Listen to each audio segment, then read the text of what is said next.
Welcome to Strange Talk with Doc. I am your host, Doc.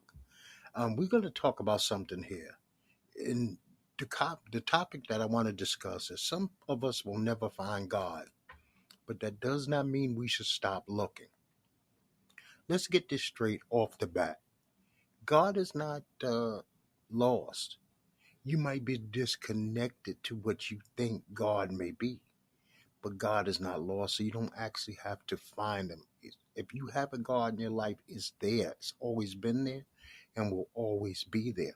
But what are your expectations of this God?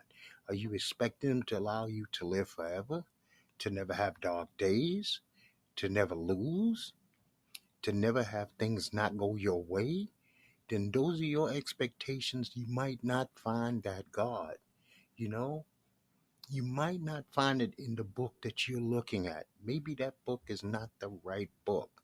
Maybe that church or school you are going to is not the right teaching being offered.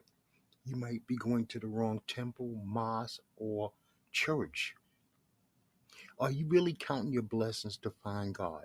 Realizing that every breath you take, every step you take, I'm not using the sting song, but these are real things. Every time that your mind and your mouth is in order, every time your feet, your hands, and your legs are in order, every time that you eat, you have shelter, and that you have the ability to pay your bills and to make it home safely for you and your family. Every time that you get a good health report, God is showing up. Even in the times that are bad, where you think that things are not going right, for some way or another, God is there for you. Now, I'm not here to preach to you, and I'm not telling you what to believe and what not to believe. I'm just trying to give you something to think about because sometimes people shortchange God. They want what they see other people get.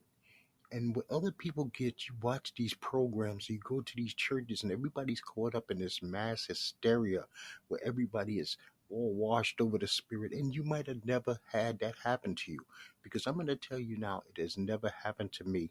I've been to Baptist church, I've been to Catholic church, Pentecostal church, I've been to Church of God in Christ, and I have never fell out. I've never danced the dance of dances. None of that type of stuff has ever happened for me. Doesn't mean that it's not real to the people that it's happening to. I'm not going to say that. Maybe in their moment, they really believe that what they're doing is righteous. I don't believe in it, but that's not me. And then you know what? If you want to find God, check out his biblical claims, his Quran claims, his Torah claims. He is not a liar. So he has to honor the words that are written about him to his people. And if he does not live up to the claims that are written, then you can say there's no God to find. But if you give him a chance to live out the claims that he said, the words are coming directly from his mouth, make sure that you're not reading words that come from the prophets or people just written about, but the words that are actually quoted to come from God himself. He has to follow his own commands. He has to follow his rules and regulations that he set forth. Or how could he give you rules and regulations to live by? And I don't know, maybe a religious person versus a spiritual person. And you know what? Religion comes with certain codes and conducts. Spirituality comes with a different code and conduct. Maybe there is no God in your spirituality. Maybe it's the universe. So there is things that you have to take into consideration when you look at, am I going to ever find a God? Am I ever going to be touched by a God? Am I ever going to be touched by the God, the one and true God? So you take that into consideration. You take your expectations, you take your knowledge, the wisdom that you've given, the discernment of your heart, your mind, and your soul. You add that in with what you consider to be your blessings, and you start adding, subtracting, and see where the pluses and minuses are. And I wish you the very best in your journey. I just hope that you have true expectations of what you think that you will find. Okay? And we're going to move on from that subject.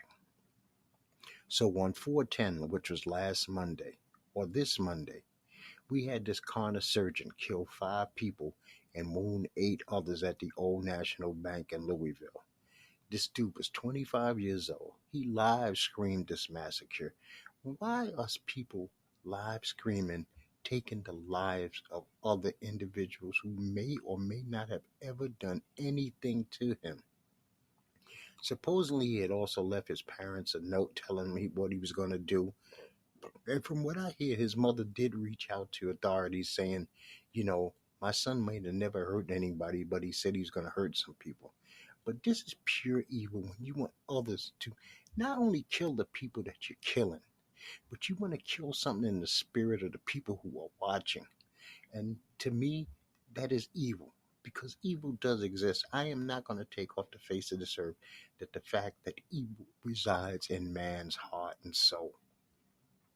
Then Tuesday, we had the ex-president Donald Trump arrested and arraigned on. This was last Tuesday on 4/4. He was arrested and arraigned on 34 counts of falsifying business records in the first degree, which makes it a felony. He is the first ex-president to ever face criminal charges in the United States of America. A lot of people act like it didn't affect him, but you seen that picture of him sitting next to his lawyers in the courtroom in New York City. He didn't look so grandiose and braggadocious in that picture. He realized that for the first time in his life, he has to answer to somebody in authority, that he does not run this show. He's no longer the president of the United States where he could say, you know what, I had enough of this shit. I'm getting up, I'm getting out of this room. This is over. This is stupid.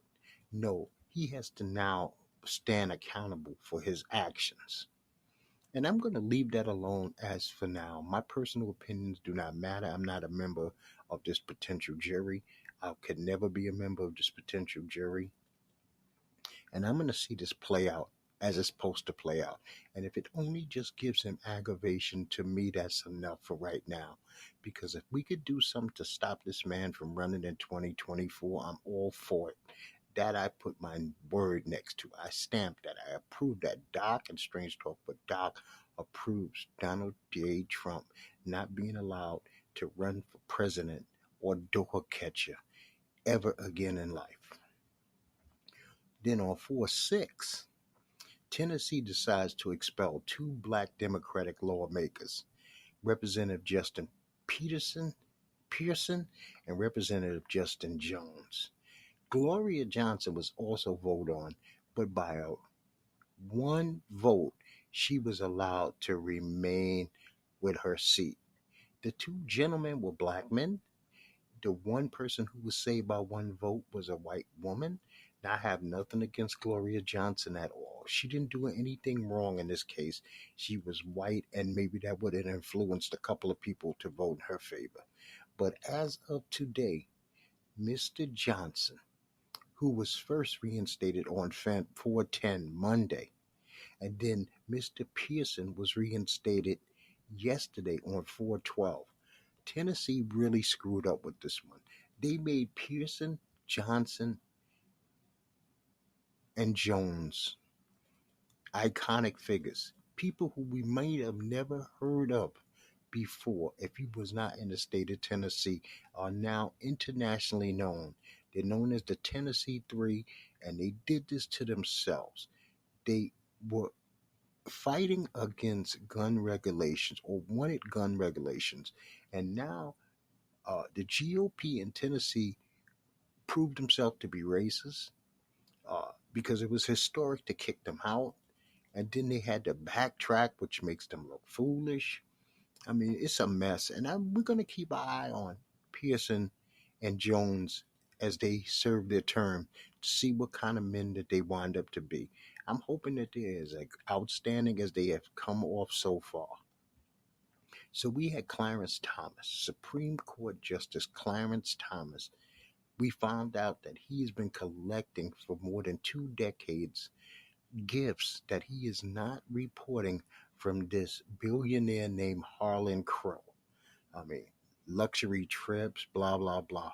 Now, Chief Justices, I didn't even notice, can't accept gifts. They're human beings, they're citizens. but they're just supposed to declare them. Why did he feel the need to not declare these trips? Was he trying to evade paying taxes? Did he did not want to seem like he had some improprieties, some votes that might have went the way that Harlan Crow wanted them to?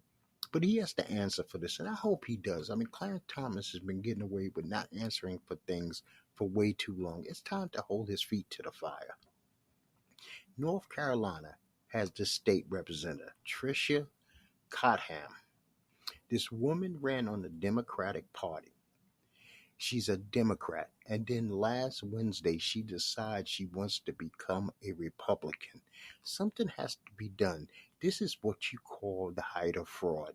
But in this day and age, fraud is no big deal. I mean, to think about it, to switch over to the Republican Party, which has a different state of standards, a different set of rules, a different uh, everything about it is different. This is something where people are going to have different opinion on abortion, gun control, uh, all kinds of things, voters registration. I mean, what she did was she lied to her constituents. She flat out lied to her constituents and then decide she knew who the Democratic Party was when she ran on that ticket. 4 months didn't make that big a difference of who the Democrats was. She knew who the Republicans was beforehand. This seemed like this was a planned move by her from the beginning, that it was probably easier to run in that county as a Democrat than it was as a Republican, that she could probably get elected, and now she's telling those people to go screw themselves. We have this idiot. Let's say that again. We have this idiot, the Dalai Lama. This dude acts as a 12-year-old boy, but he's got his tongue stuck out, and he's 87 years old. This is in a public place to suck his tongue. And then he writes it off, not even any kind of sincere apology to not just that boy's family, but to the world, that he was just being playful. This was a blatant sexual act of pedophilia that he felt so comfortable doing, that he did it in front of cameras, that he did it in front of the boy's parents. What the hell is the Dalai Lama doing behind closed doors if he feels just comfortable doing this to a 12-year-old boy publicly? And I praise the 12-year-old boy for having the wherewithal to not actually suck his tongue, because he would have had that haunt him for the rest of his life. But he knew in his heart of hearts that this was not the right thing to do. And this old man probably disgusted him like this old man disgusts me right now. And you know what? An apology. I don't know if Dalai Lama stepped down. I don't know if they retire. I don't know what they do. But he should think about both of those, stepping down and retiring, moving on with his filthy ass life, and go back into whatever depraved closet he goes into, and straightens himself out. While he's still breathing, there's still a chance for him to turn his life around. You don't approach a child like that, ever. I watched an episode of Wu Tang, an American Saga, and a lot of people came down on this particular episode. The name of this episode is Dirty Dancing. In this episode, we dealt with ODB, Old Dirty Bastard, as he transformed into Dirt McGirt, as he's producing the first album, his first solo album. I thought this was a fantastic episode. It was black exploitation. It was a lot of funny stuff. It was like watching a little mini movie. I thought so far out of season 3, the final season, this was the best episode. Even though I knew they took a lot of artistic license, I really, really enjoyed this episode a lot, and I think that you would too. I can't wait to get back into the rest of the series as the day goes on. This week we lost Robert Bushwhacker Butch Miller at the age of 78. Bushwhacker Miller, or Bushwhacker Butch, used to be one of the sheep herders. When I was a little kid, the sheep herders were uh, a violent, bloody, physical tag team wrestling championship team. When he became Bushwhacker Butch, and moved on to the WWE. They became the face licking bushwhackers. They were a lot more funny. There was no bloodshed. They wasn't a really major part of the tag team scene. They were fan friendly, kid friendly. But he was a scary bastard when I was a kid. And I say rest in peace to Butch Miller. Bob Lee, the Cash App founder and executive of cryptocurrency firm Mobile Coin, was stabbed to death in San Francisco, California. He's a young man, obviously he was intelligent and bright to be able to come up with these concepts. I don't deal with cryptocurrency. It's not something for me. Uh, I feel bad for his family that they had to lose him in such a violent manner. And so rest in peace to them. And we had WWE merge with Endeavor. That's the parent company of the UFC. Uh, the WWE will now only have a 49% control, and 51% control is going to go to Endeavor. But this should allow the WWE to go on for decades from here on out. I think it raised the price of WWE to over $9 billion now. I remember when this was a company that was basically just a mom and pop company before they became a multi-million-dollar company, before they became a $1 billion company, and now being worth this type of money. uh, WWE is not going anywhere, no matter who threatens them, no matter who comes up against them.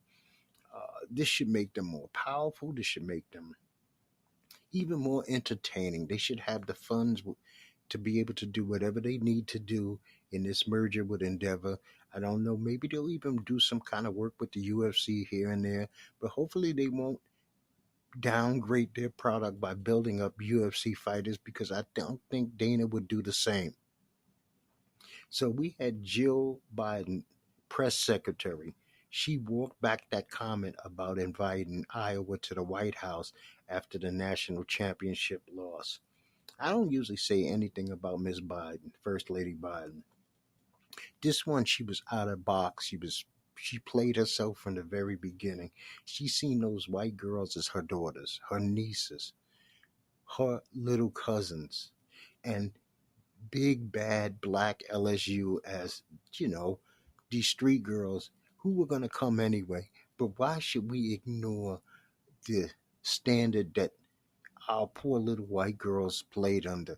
No, Iowa didn't play a very good game. I watched that entire complete game. So for her to even say what she said was bogus about how well they played, they lost by 15. They were dominated at points of that game tremendously. And you don't invite the losers. This is not a participation trophy. The champion gets perks that the loser does not get, and we need to get back to that in society. The champion should deserve perks that the loser, and they're not a loser. If you really look at it, they are champion in their own way by making it to the finals. They were a champion of a Final Four bracket. So they got what they earned. Sometimes it's all right to get what you earn in this life. Last weekend we had the Masters. It was a wild Masters, people. First of all, it was big news: Live versus PGA. The second round had to be suspended due to weather. Saturday had to be suspended due to weather. Some amateur, Sam Bennett, was in first or second or third place on Saturday. He did wind up winning the Masters Low Amateur and finishing 16th place. Brooks Kepper, as far as I'm concerned, completely fell apart between Saturday and Sunday. He completely fell apart.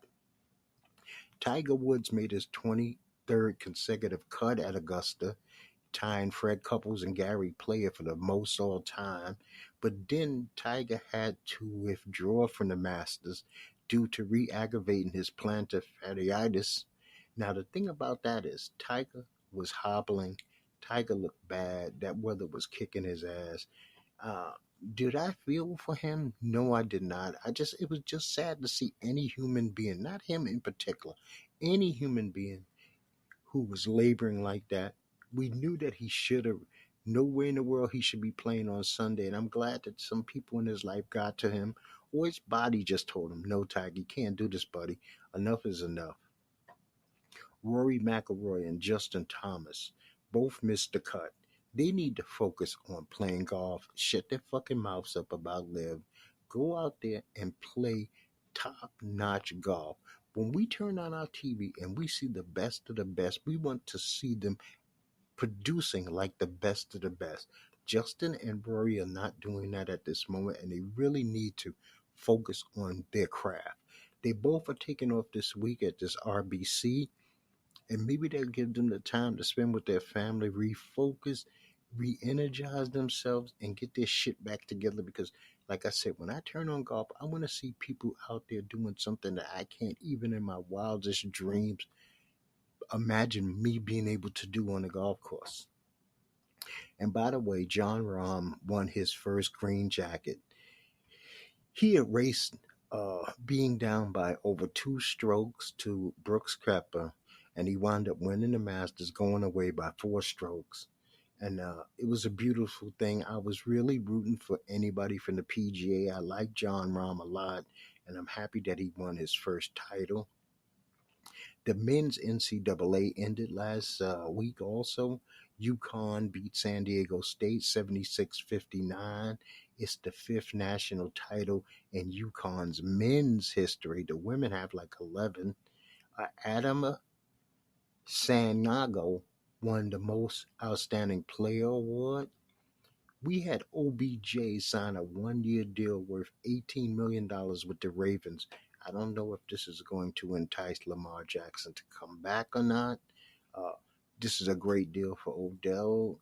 He might be the best receiver that the Ravens have ever had in their history.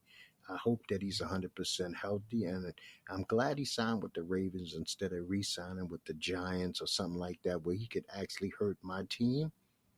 So good luck to Odell. The Tampa Bay Rays are starting off the season as 12-0, which is the second longest winning streak ever. Well, it's their second longest winning streak ever. This has to be one of the best starts to a Major League Baseball season in history. I don't have those numbers, but I'm thinking that it is. We had somebody hit for the cycle. Luis Alvarez hit for the cycle for the Florida Marlins. He is the first Florida Marlin or Miami Marlin to ever do it in their 30 seasons.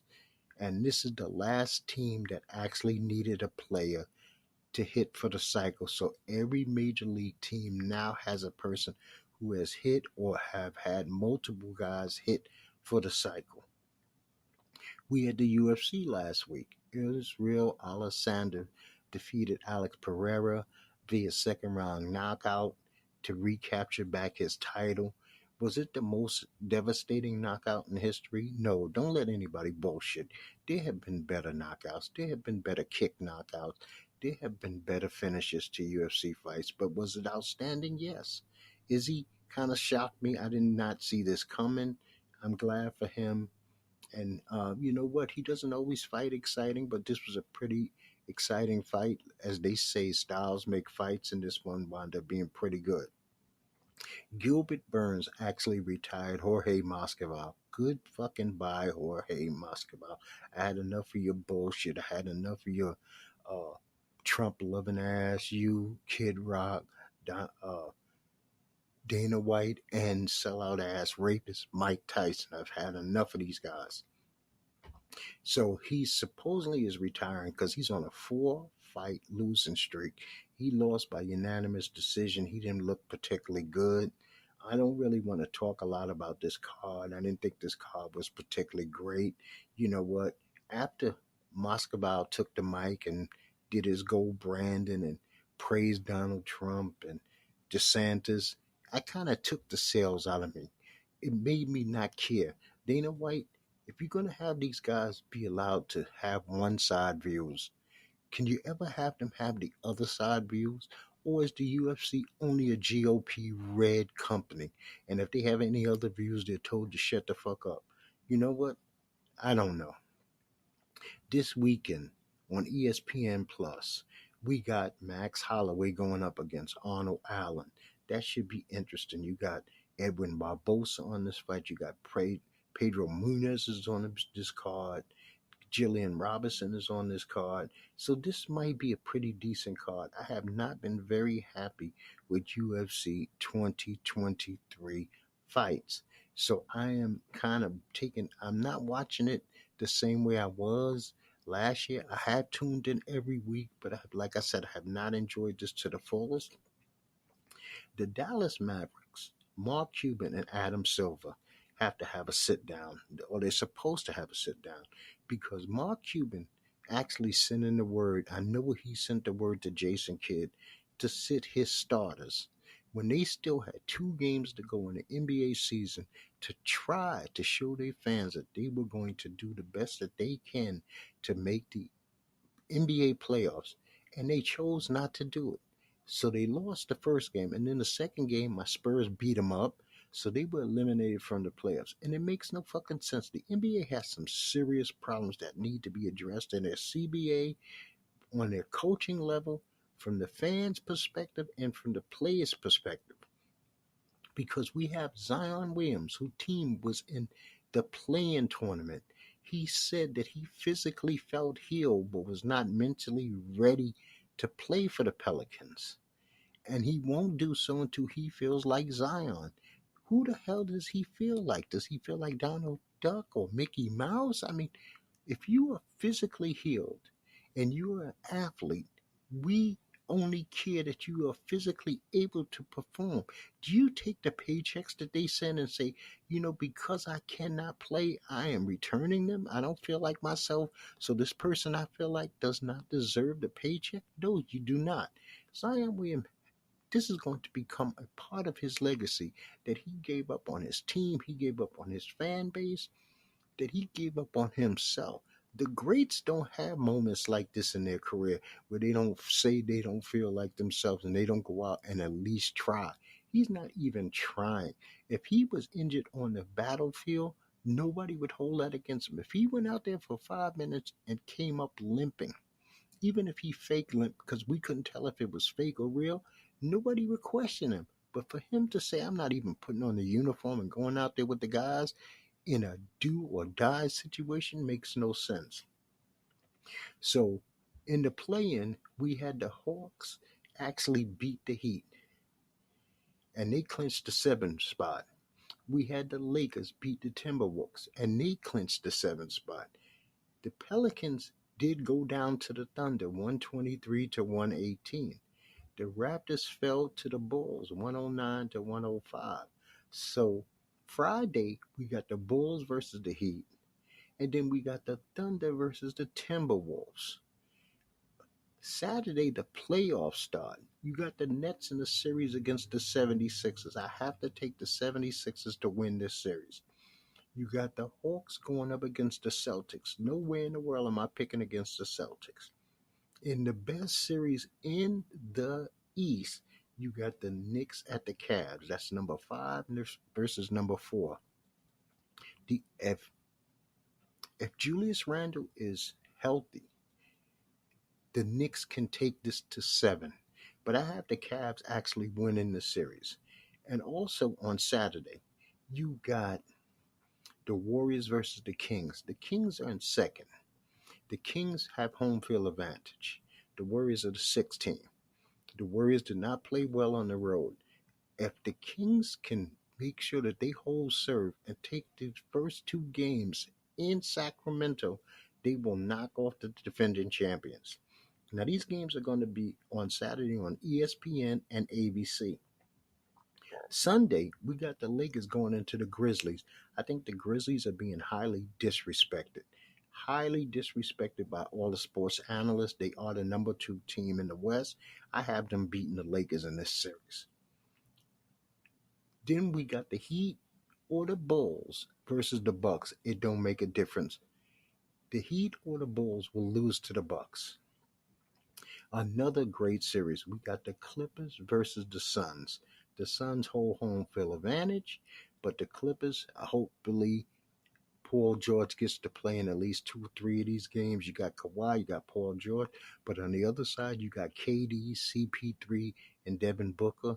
This has the most star power out of all the matchups so far. You know what? This is a hard one to pick. Kawhi could be a beast and take over any series. So, you know what? Can I get back to you on Monday and see how I feel after game one? I know that's cowardice, but it's what I'm going to do.